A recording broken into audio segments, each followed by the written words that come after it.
इतनी महत्वाकांक्षा दिखाई, इतनी मेहनत की, इतनी मारकाट की, फिर भी सारे विश्व के अंदर अपना राज्य कायम नहीं कर सके।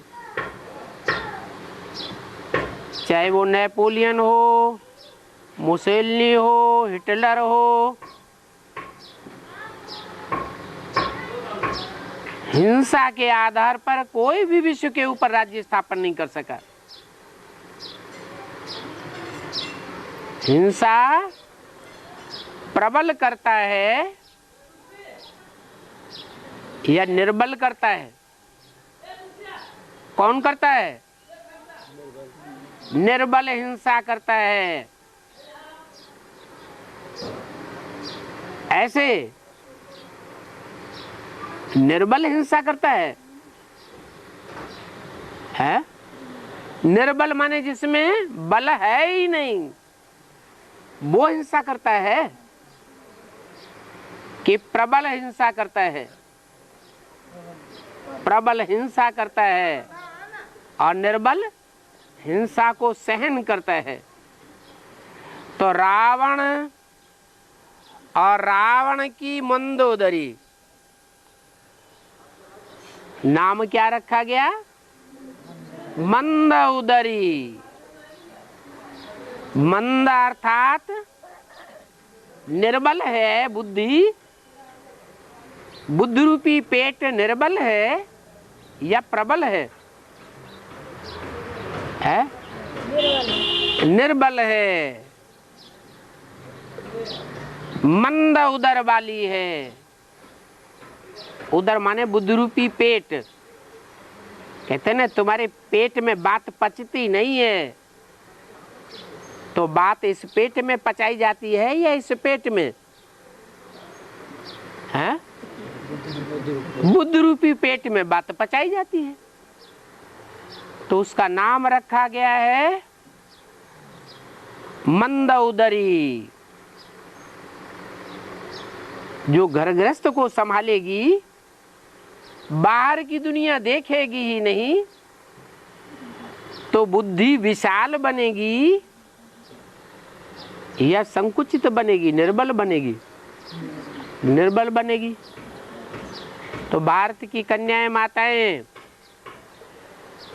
आदि से ही ऐसे गौ स्वभाव संस्कार वाली होती रही, जिनको जिस जीवन में जिस खूंटे पर बांध दिया गया, सारा जीवन उसी खूंटे पर बंद कर रही।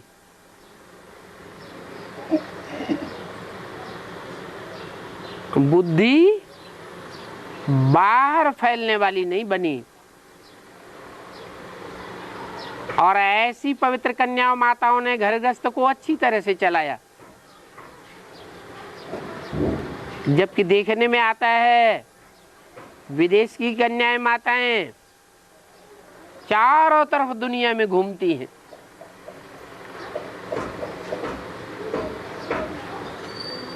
रावण की ही बात ले लो। रावण की बहन सूर्पनखा का क्या हाल दिखाया? इधर उधर बाहर जंगलों में घूमती फिरती थी या घर वालों के कंट्रोल में रहती थी? शादीशुदा थी या कन्या थी? कन्या थी। अगर भारत की होती तो भारत की कन्याएं तो जैसे इनकी संभाल की जाती है आज के अंतिम जन्म में भी, कलयुग के अंत में भी भारत में कन्याओं की कितनी संभाल की जाती है। ये अभी विदेशियों का असर पड़ गया है,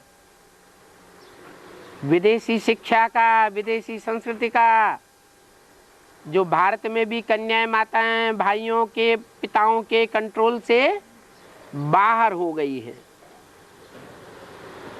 इसलिए उसका भी कारण क्या है?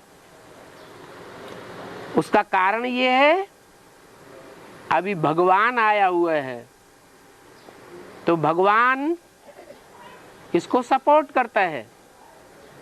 प्योरिटी को सपोर्ट करता है या इम्प्योरिटी वालों को सपोर्ट करता है? प्योरिटी को सपोर्ट करता है। प्योरिटी देवात्माओं में होती है और इम्प्योरिटी व्यभिचार राक्षसों में पनपता है, जानवरों में व्यभिचार होता है। उसको जानवर राज्य कह दो, रावण राज्य कह दो, राक्षस राज्य कह दो, नहीं तो भारत में तो शास्त्रों में गायन है, यत्र नार्यस्तु पूज्यन्ते रमन्ते तत्र देवता। जहाँ नारियां पूजी जाती हैं, जैसे राजा की पूजा होती है, ऐसे ही जहाँ नारियां पूजी जाती हैं वहाँ देवताएं रमण करते हैं। और नारियों की जहाँ भर्त्सना होती है, नारियों की जहाँ निंदा होती है, क्या कहते हैं आज गुरु लोग? नारी नरक का द्वार।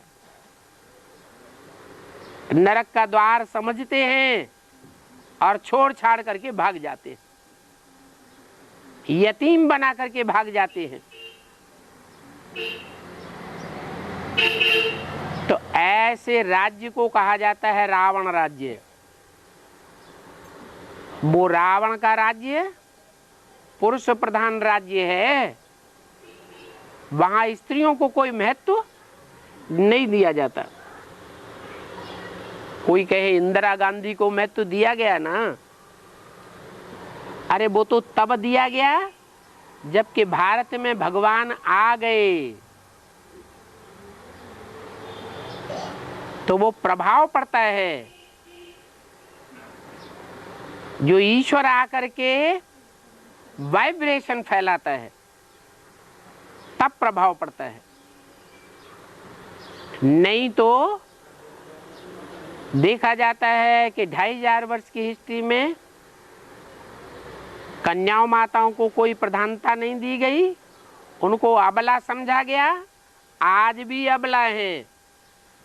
भले भारतीय संविधान के अनुसार कन्याओं माताओं को बहुत प्रायोरिटी गवर्नमेंट देती है,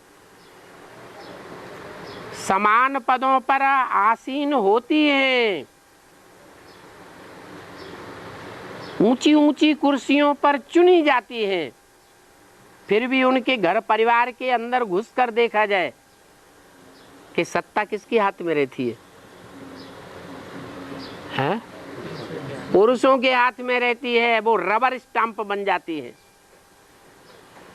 जैसा पुरुष कहेगा वैसा उसे करना पड़ेगा और उसको मोहर लगानी पड़ेगी, साइन करने पड़ेंगे। जैसे कि आज का भारत का राष्ट्रपति, ऐसी हालत हो जाती है तब भगवान को इस सृष्टि पर पवित्रता का मान देने के लिए आना पड़ता है। और मान देने के लिए जब आता है तो कन्याओं माताओं के लिए जो उपाधि देता है वो बहुत बड़ी उपाधि है। कन्याएं माताएं ही स्वर्ग का गेट खोल सकती है। स्वर्ग का गेट पुरुष नहीं खोल सकते। क्यों? जब प्रबल हैं तो क्यों नहीं खोल सकते? प्रबल हैं, पावरफुल हैं, तो स्वर्ग का गेट क्यों नहीं खोल सकते? कोई कारण है? प्योरिटी नहीं है, व्यभिचारी वृत्तियां घुसी हुई हैं। जो भारत की कन्याएं माताएं हैं उनमें आज भी अब व्यभिचार पनप रहा है। वो व्यभिचारी जीवन पसंद नहीं करती, खास भारत की कन्याएं माताएं। तो उनके हाथ में विश्व की सत्ता देने के लिए भगवान बाप को इस सृष्टि पर आना पड़ता है। और प्योरिटी के बारे में ही विशेष महत्व समझाना पड़ता है कि दुनिया के सारे काम प्योरिटी से ही चलते हैं। द्वापर युग से लेकर कलयुग अंत तक जो रावण राज्य चला है,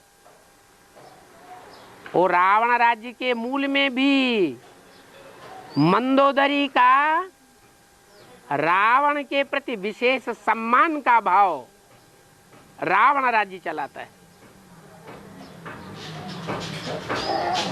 जैसे शास्त्रों में दिखाया गया है कि जालंधर बड़ा पावरफुल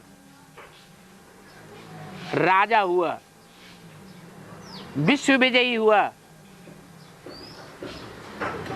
लेकिन वो इतनी पावर कहां से आ रही थी उसके अंदर? उसकी पत्नी वृंदा पतिव्रता थी। वो पतिव्रता व्रत जब तक निर्वहन करती रही तब तक जालंधर दुनिया में पावरफुल बना रहा। विश्व पिता कहा जाने वाला महादेव शंकर भी उसका कुछ नहीं बिगाड़ सका।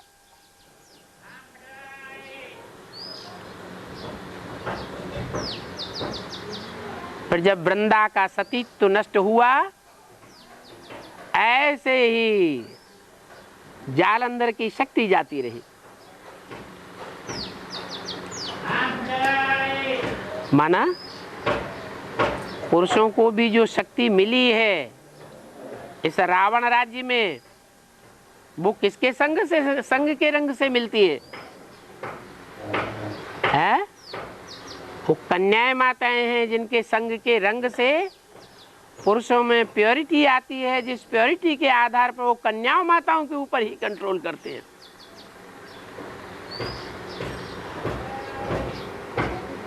इसके लिए कहावत है, मियाँ की जूती मियाँ की चांद। उन्हीं से ताकत लेते हैं और उन्हीं के ऊपर कंट्रोल करते हैं। अभी बाप आकर के समझा रहे हैं कि इस समय ये रावण के 5 मुखों का पंचायती राज्य है।